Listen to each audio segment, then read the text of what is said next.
Welcome to the Talking Risk podcast.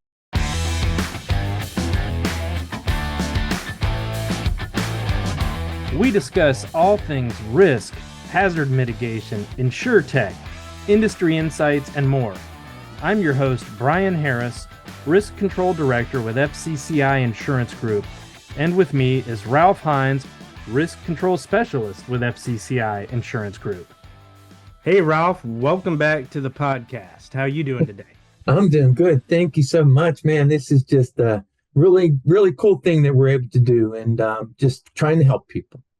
Well, it's good to have you back. And today we're going to be talking about fall prevention awareness.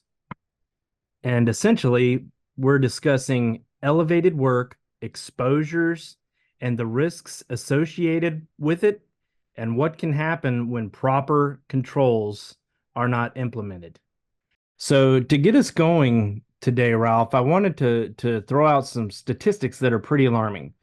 In 2022, there were 1,069 construction fatalities, and of those, 395 were fall related. And interestingly, at FCCI, we had noticed a trend as well and did some research into our own claims data. And as a result of that, we conducted a fall prevention awareness campaign. Here's what we found.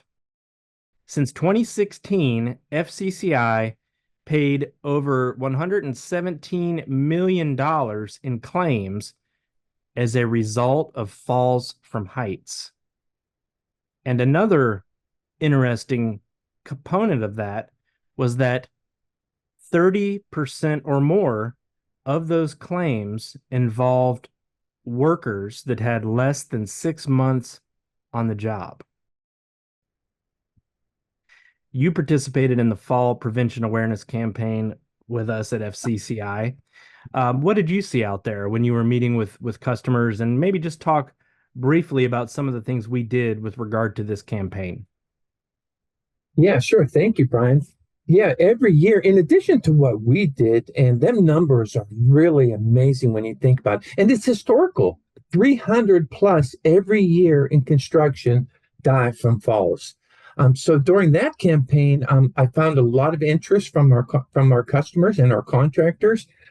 We also participate in the stand down for fall protection as part of this fall prevention plan that we had. And actually, this week is the stand down for fall protection in our country from May 6th through May 10th. This thing actually started in 2012 and it was called the Falls Campaign. And in 2014, it became the stand down for fall protection. So OSHA and other agencies were seeking a way to raise awareness of the fact that falls, they're the top cause of construction fatalities. And like you'd mentioned, they count for 1/3 of all on the job deaths in this industry, in the construction industry. Every year, over 10,000 workers are seriously injured, which parallel pretty much some of the numbers that you mentioned earlier from FCCI. And one worker every day dies from a fall in our country. In this stand down, it's a voluntary event, Brian. It's just a way to prevent falls. And when you think about this, the goal of the fall prevention is awareness, but it's also to plan, provide, and to train. We want to plan ahead to get the job done safely. We want to provide the right equipment, and we want to train everyone to use this equipment, which is really what we did during our fall prevention program. Well, that's a good summary, Ralph, of what we did, and part of the involvement that we do with the stand down campaign.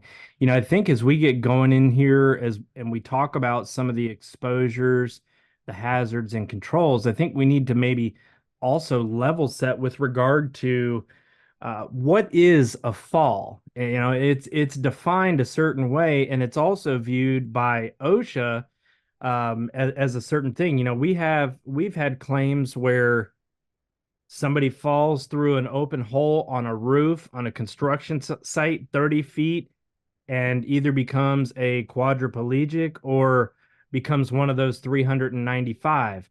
We've also had serious losses where somebody stepped wrong off the bottom rung of a ladder, and that could be considered a fall claim or a claim related to elevated work. So maybe give us a description of elevated work, falls, and also talk about the differences between construction and general industry.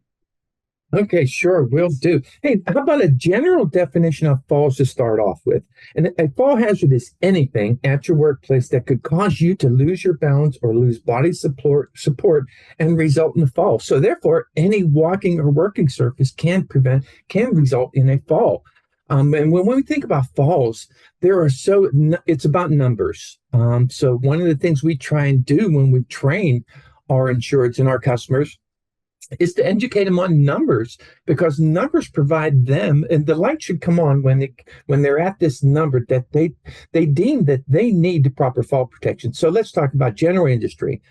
General industry, which a lot of people I don't think maybe understand, but fall protection is required at 4 feet in general industry. Now, when we talk about fall protection, both for general industry and construction, there's typically three forms, right? Our standard railing, a top rail, mid rail, and a toe board, our personal fall rest system, or a safety net. Here at FCCI, we don't see a lot of safety nets, right? But in the construction industry, the fall height is 6 feet.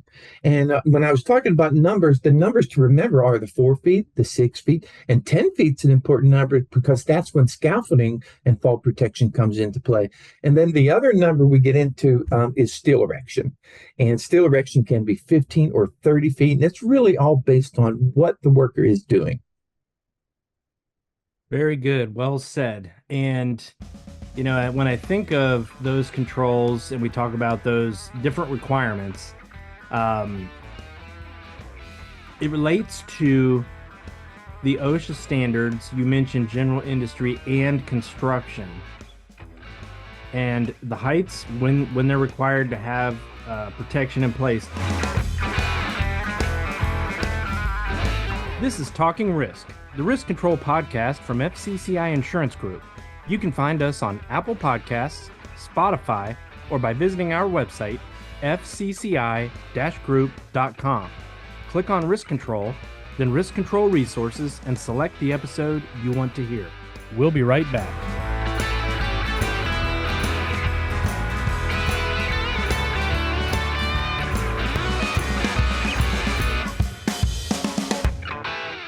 What does that look like for a business owner, whether it's a manufacturer or a contractor?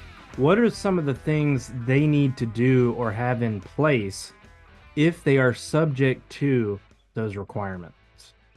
Yeah, it's a very good question. I think the first thing that I would encourage our customers to do is do an assessment and figure out exactly what our exposures are out there in the workplace. And then we can adequately control them through training or through PPE or through whatever hierarchy of control that we would like to use.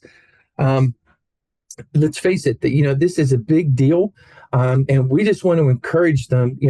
I'm big on guys going home every day, Brian. So if we can get them to assess their workplace and figure out, okay, at 6 feet, guys, the warning light should go off, and get out your fall protection or some type of equipment to ensure that we can work safely at that height.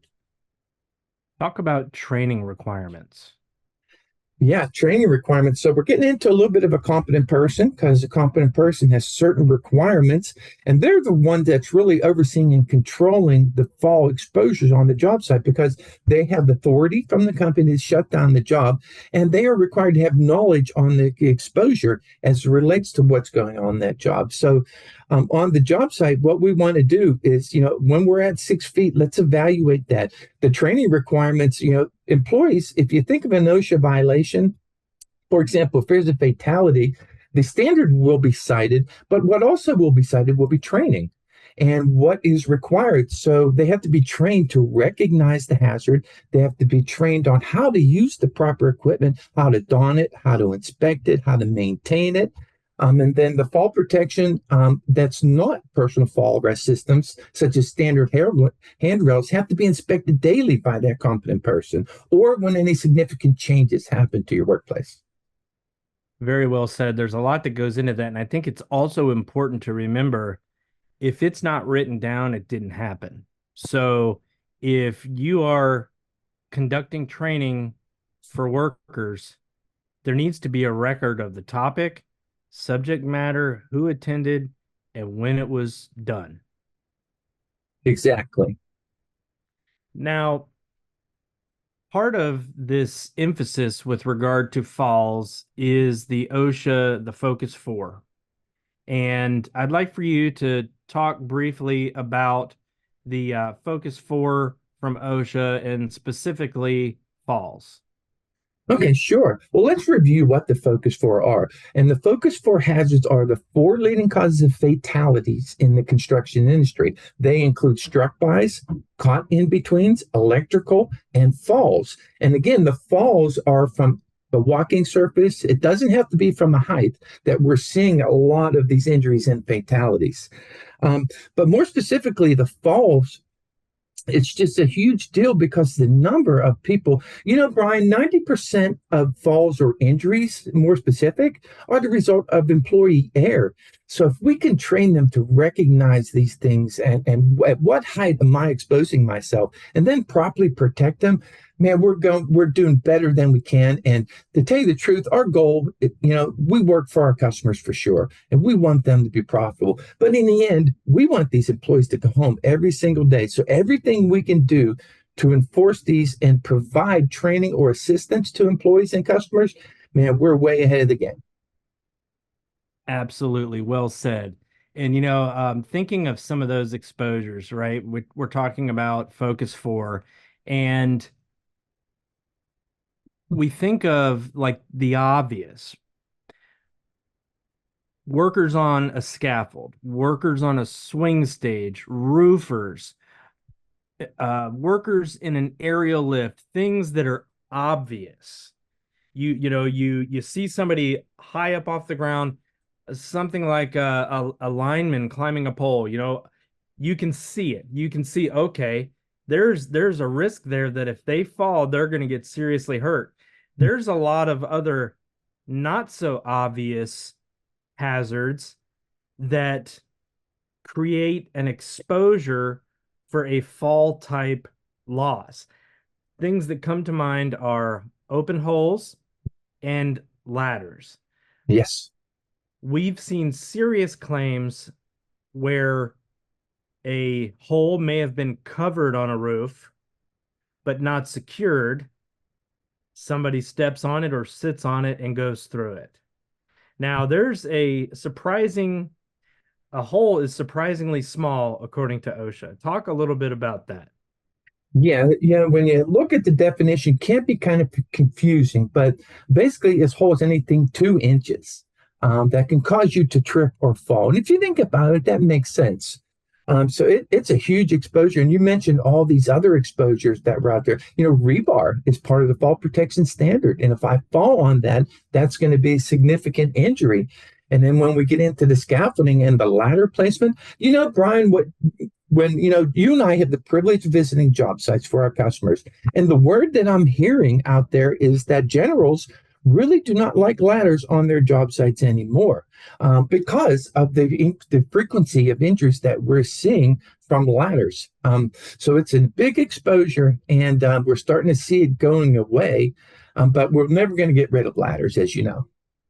I think probably in the end that's a positive that a work site would be going towards utilizing mechanical lift systems to put workers up in the air versus that ladder, because ladders, if they're on the job site, they're supposed to be inspected every day as well before you use them. And I can't tell you how many times we've seen ladders on trucks, ladders in the warehouse that are in use or ready to be in use, and they're damaged. Yes. And they just keep on using them. But technically, a ladder that is defective in some way should be thrown away. Is Yeah, that correct? that's an excellent point. And there are so many exposures when you think about it. Throughout my career, I've actually heard stories of throwing a ladder away in the dumpster. Someone comes and steals it, goes home, gets hurt, comes back to the customer and says, "Hey, I'm suing you for a damaged ladder you left in your yard." Well, that's kind of ridiculous, right? But it's a true story. So ladders are that can be very wicked. So we have to make sure that we're properly training and using them. There are certain rules, Brian. If I'm using a ladder, say for example, an extension ladder, what are the rules? Well, Hello, the Ralphie proper boy! ratio How you of doing four to there, one Ralphie when I set boy? it This up. is How's the Ralph. Come on housekeeping in, at where Ralph. I'm setting Hello. it up? Hey Am there, I Ralphie extending boy. that ladder Ralphie three boy. feet above my Ralph? egress area? Ralph? Am I Yeah, tying Ralph. that What is ladder it, off Ralph? How you as doing there, well? Ralphie So there's a boy? lot That's of good, things that come Ralph. into Hello. safety Hey, as it Ralphie relates to boy! ladders. And you were talking about something also that's very interesting is the ladders. When we see the ladder that's damaged, in my mind, I think of the company standard, right? What is your standard towards safety in the workplace? So if that standard is that you just walk by that ladder, then the employees are going to observe that and pick up that habit. But if our standard is, man, this ladder is damaged, let's cut it right down the middle, let's put a tag on it, whatever control we use, man, that shows you how proactive they are and they're setting a standard and keeping it. The number one thing we look for, and our audience has heard us say it before and we'll say it again because it's worth repeating. The number one thing that we look at and evaluate when it comes to risk control is ownership and management quality and commitment. Are they committed to safety? Are they committed to doing things the right way? Very much so. It's the number one thing. Hey, I have a bachelor's degree in safety. First thing I ever learned from one of the professors was, hey, if you can have top support for safety by management to include a safety policy signed by that president or owner of that company, that's commitment, right? And that will move into other areas of their operation just because of the trickle down effect that management's saying, you are important. I want you to go home today. We're going to do all we can to protect you. It is time for Hey Ralphie. Hello, Ralphie boy! This is Ralph. Hey there, Ralphie boy! Ralphie boy! Ralph? Ralph? Hi, yeah, Ralph. How you doing there, Ralphie boy? Hey, Ralphie boy! All right, Ralph. In this segment, I'm going to ask you the question and you give us your answer here. This is like inside baseball for our listeners. What do you look for on a job site with elevated work? You pull up, what are you looking for? What are you looking at? Well, thank you. And we've said this before. It's a field trip, right? We're out on a field trip, but man, it's an opportunity to help people. So it's very important. And I think it's a lot easier times to break the job site down, right? Don't be overwhelmed by the whole picture. Break it down into smaller sections. For example, if I pull up on a job site and the first thing I see is a railing system of multi levels or whatever it may be, I'm expecting that. I'm looking at, how is it constructed? Are our uprights in place? Are our top rails 42 inches plus or minus 3 inches with the mid rail being halfway between? Do our customers use toe boards? Is there a need for a toe board on the job site based on what's going on underneath the employees that could potentially get hit by something falling off? And I look for the standard. Remember the standard we just talked about. What are these doing? Because that kind of shows me, hey, our standard here is, fall protection, especially when it's 100%, and that the employees understand, boy, this is really important, from an OSHA standpoint, but more importantly, from a standpoint that they get to go home every single day because of how proactive that company is. So job sites are great. They're a field trip. Man, it's a time to help people and learn and just to share that we care about them. I think that sets us apart, Brian, that we honestly care about these employees and we want to protect them. So I'm looking for anything that's outside the norm that can help them protect themselves. I think that's an important thing to remember from an insurance standpoint. We, on the risk control side, are looking to help our policyholders be better. Yes. I've told you this before, right? I believe it's a privilege to work at FCCI because of what we do and how we are truly trying to help our customers. It's a field trip for us. It's also a field trip for OSHA. If they come out and they see deficiencies on your job site, they are issuing citations and fines. All we're issuing is suggestions, right? To Yes. be Yeah. better. So we want to work collaboratively with our policyholders, and the things that we observe and then discuss with them are well-meaning. We're looking to help them, and by mitigating that hazard on the job, not only are they increasing safety, but they're also decreasing their risk of receiving citations, violations, and fines from OSHA as well. Yeah, very well said, Brian. And I consider it a learning opportunity. So I not only because from a risk control standpoint and what we do, it's of vital importance that we say something on the job site. So how we say that makes a big deal as well. So I consider this micro learning, and to be able to pull aside a foreman or that competent person and say, "Hey, I noticed that your railings are not in place today. Is there a reason behind that?" What we're trying to do is connect with them so that, again, they can see that we care. And when you do things that way and you document that back in your letter, "Hey, I briefly held a little safety session on fall protection with the foreman on the site," that's a form of documentation.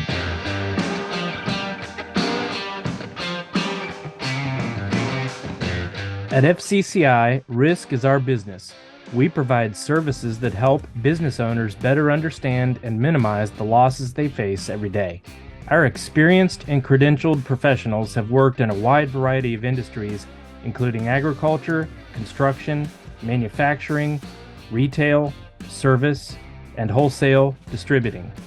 FCCI's risk control consultants meet directly with policyholders to learn the unique nature of their business, combine individual recommendations with online resources and tools to create a custom-tailored plan. Our risk control programs provide clear goals, action plans, and survey schedules to help policyholders accomplish their safety objectives. To learn more about FCCI's risk control resources, contact your agent or visit our website, www.fcci-group.com, and click on Risk Control. We'll be right back.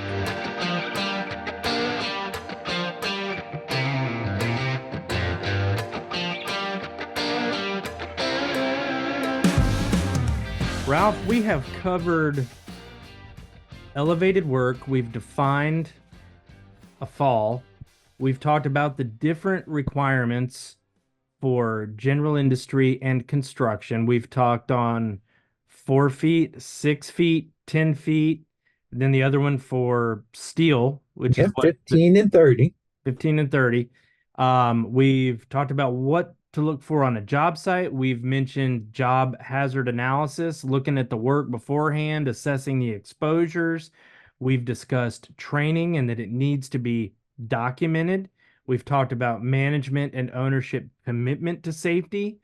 Is there anything else that you'd like to touch on with regard to elevated work and fall prevention awareness before we wrap up today? Yeah, I would like to mention some best practices. And best practices are a way for a customer to exhibit that standard that we were talking about. So what are they? Training that we previously mentioned. Are we training our guys annually? Every job, I think it's important to, hey, guys, we're going to this job. These are going to be our fall exposures. Let's be aware this is the protection we're going to use. Other things, the daily inspections by that competent person, setting that standard so that others see, and to work in a way that demands an explanation where other contractors want to go, wow, look how safe they are. I want to do that because I want to go home today. Investing in proper equipment from a best practice standpoint, and then training them and maintaining that equipment. Qualified workers to install the fall protection. If it's a scaffolding system, if it's your ladder, we have to be experienced and trained to be able to put these controls in place. And no shortcuts, right? No shortcuts at all. Take the extra time to move your ladder, to go get the bigger ladder off of the truck. Use lifts. We're seeing our steel erectors, which we have a bunch. They're going to working out of JLGs, a boom lift or a scissor lift, which is a great control because we're not walking that steel anymore, and we significantly reduced our exposure. The other thing is just pre-planning, and they have a site-specific safety program for each site that we're working on, and then review that with the employees. And by rote or repetition, these things are going to take hold, and the employees are going to say, that's our standard. Well said. It's elevated work. Falls are a focus for area of concern for a reason. Those 395 falls are preventable. And if we pay attention and we focus on the exposure and we do the right things, we can prevent those falls from occurring. And our campaign that we did at FCCI, we noticed that over the course of that campaign, we actually moved the needle in a positive direction and lowered the number of falls, injuries, and dollars spent on claims during that time. So, paying attention to it, focusing on it, and then doing something about it does pay off in the long run. And I know you've mentioned we just want to see people be able to go home at the end of the day. That's the most important thing. Yes, sir. Okay, so I think that about wraps us up for today. I would leave us with a few resources. FCCI policyholders have access to the Risk Solutions Network, which provides a wide variety of training materials, resources, documents. There is a safety video streaming platform in the Risk Solutions Network. It also includes a learning management system where the policyholder can log all their employees into the system and then assign training electronically out as far as they want to. So they could essentially assign an entire year's worth of training topics that roll out at the specified date. It allows the policyholder to track who has taken the course, who has not taken the course, what's past due, what everybody scored on it. So it's a great system that our customers have access to. It They also really have is. they have access to us, the risk control consultants, to engage with them, to go and visit job sites, to provide training, resources, and materials. Are there any other things that you would mention, Ralph, as far as resources go that I haven't touched on that they might pay attention to or be able to go to for information? Yeah, sure. I just want to echo the information on Risk Solutions Network is wonderful information. But there are other websites out there that are very helpful. OSHA has a very detailed website to help employees and employers for fall protection concerns. There is a website it's called CPWR. If that you Google that, you'll see tons of safety-related information. And a lot of research. NIOSH, the sister agency of OSHA, has a lot of good information. The Center for Disease Controls has fall protection information. So there's just so much information out there available. And I would just say, contact us. We've talked about it before. You pay us, make us earn it.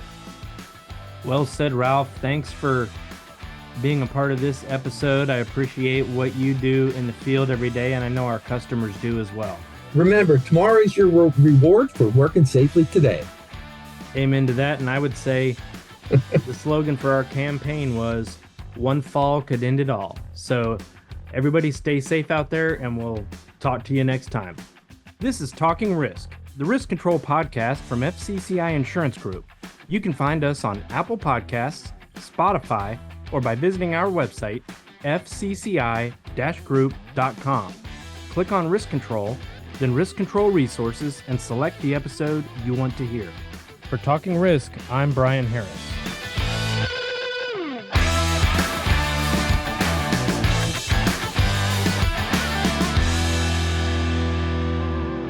Recording copyright FCCI Services, Inc. 2022. The opinions expressed in this recording don't necessarily represent those of FCCI, its personnel, or affiliates. This recording is provided for informational purposes only, does not attempt to identify all potential hazards or remedial actions, and is not intended as legal or professional advice. FCCI, its personnel, and affiliates shall not be liable for any loss, death, damage, or expense arising out of your reliance upon this recording. You are solely responsible for complying with applicable law, including any changes in the law, and for the safety of your operations. Please consult your legal advisor with any questions or concerns.